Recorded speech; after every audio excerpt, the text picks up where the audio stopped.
आप सभी देख रहे हैं कि आज पूरा विश्व कितना चिंतित है। पश्चिम एशिया में एक महीने से युद्ध चल रहा है। युद्ध की वजह से कई सारे देशों में खाने पीने के सामान, पेट्रोल, डीजल, गैस, खाद, ऐसी कई जरूरी चीजों का चारों तरफ संकट पैदा हो गया है। हर देश इस संकट का सामना करने के लिए कुछ न कुछ कोशिश कर रहा है, प्रयास कर रहा है। और हमारा भारत भी इस संकट का पूरी शक्ति से मुकाबला कर रहा है। देशवासियों की ताकत के भरोसे कर रहा है।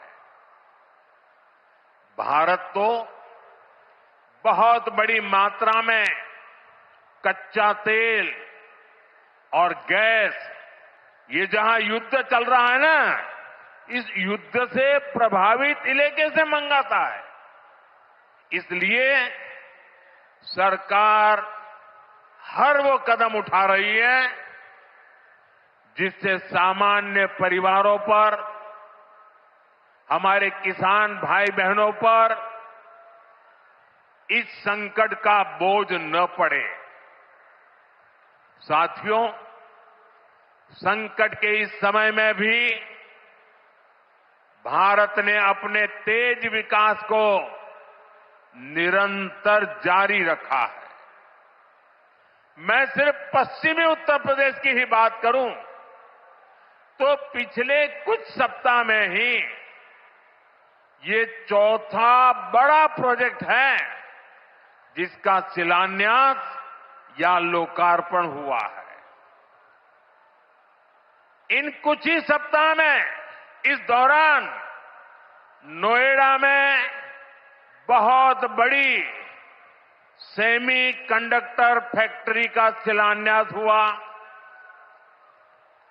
इसी कालखंड में देश की पहली दिल्ली मेरठ नमो भारत ट्रेन ने गति पकड़ी। इसी कालखंड में मेरठ मेट्रो का विस्तार किया गया और इतने कम समय में आज नोएडा इंटरनेशनल एयरपोर्ट का आप सबके हाथों से उद्घाटन भी हो गया। साथियों, ये सारे प्रोजेक्ट्स यूपी के विकास के लिए डबल इंजन सरकार के प्रयासों का शानदार उदाहरण है।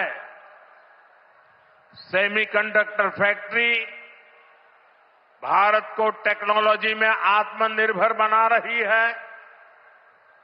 मेरठ मेट्रो और नमो भारत रेल तेज और स्मार्ट कनेक्टिविटी दे रही है और ये हमारा जेवर एयरपोर्ट पूरे उत्तर भारत को दुनिया से जोड़ रहा है।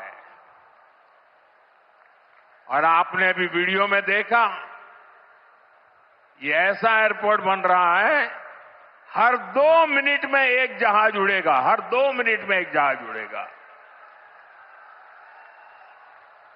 पहले सपा वालों ने नोएडा को अपनी लूट का एटीएम बना लिया था,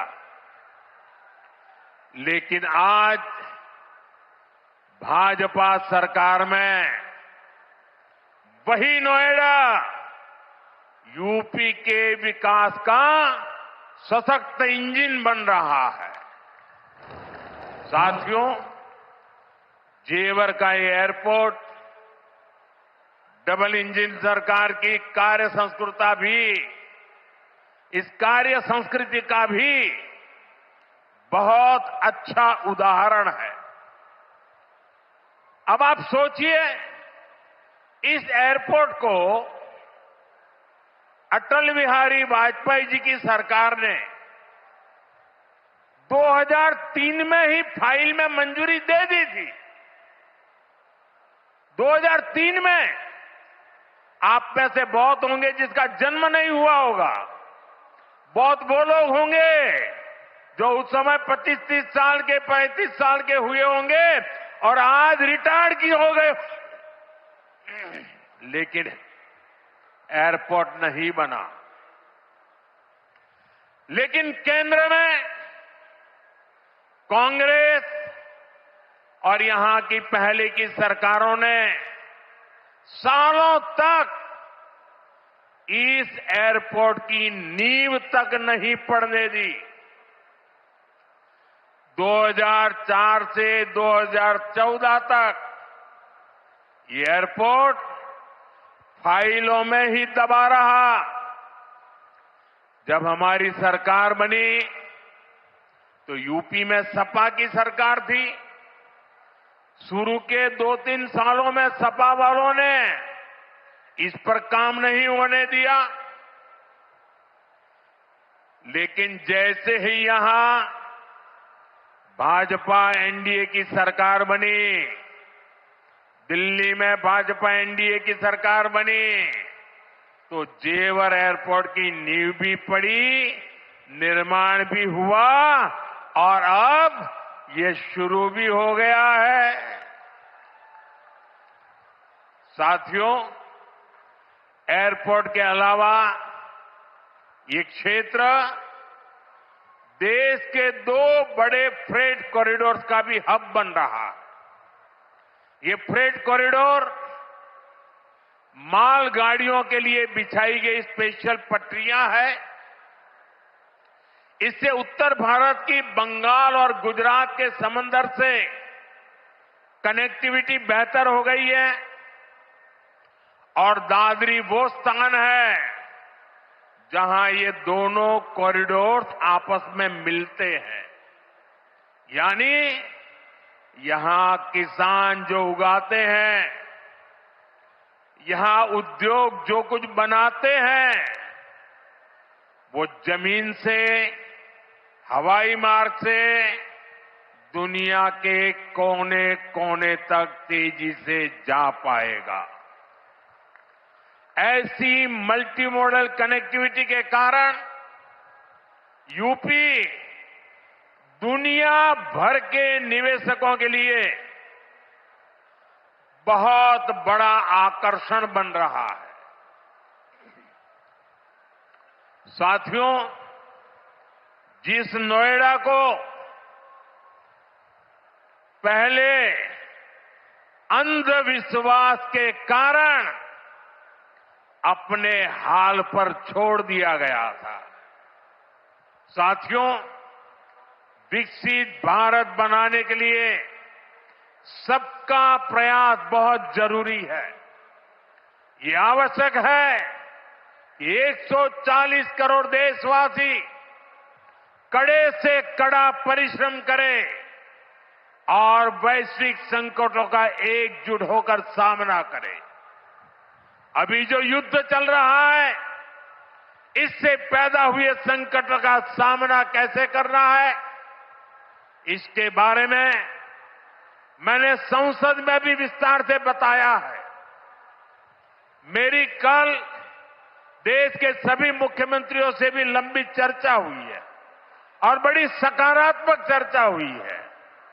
मैं आज आप सभी जनता जनार्दन से फिर कहूंगा, मैं देशवासियों से फिर से कहूंगा, हमें शांत मन से, धैर्य के साथ, एकजुटता के साथ, मिलजुल करके इस संकट का सामना करना है। ये पूरे विश्व में परेशानी पैदा करने वाला संकट है। हमें अपने देश की सबसे ज्यादा चिंता करनी है और यही हम भारतीयों की सबसे बड़ी ताकत है। मैं यूपी के, देश के सभी राजनीतिक दलों से भी आग्रहपूर्वक कहना चाहता हूं, विनंतीपूर्वक कहना चाहता हूं, इस प्रकार के संकट में ऐसी बातें करने से बचें जो देश के लिए नुकसानदायक है, जो भारतीयों के हक में है, जो भारत के हित में है, वही भारत सरकार की नीति और रणनीति है। राजनीति के लिए गलत बयानबाजी करने वाले राजनीतिक बहस में तो कुछ नंबर पा लेंगे, लेकिन देश को नुकसान पहुंचाने वाली हरकतों को देश की जनता कभी माफ नहीं करती। कोरोना के महासंकट के दौरान भी कुछ लोगों ने अफवाहें फैलाई, वैक्सीन को लेकर झूठ बोले ताकि सरकार का काम मुश्किल हो, देश को नुकसान हो। परिणाम क्या हुआ? जनता ने चुनावों के दौरान ऐसी राजनीति को नकार दिया, ठुकरा दिया। मुझे पूरा भरोसा है कि देश के सभी राजनीतिक दल भी इससे सबक सीखेंगे और देश के एकजुट प्रयासों को वो बल देंगे, ताकत देंगे।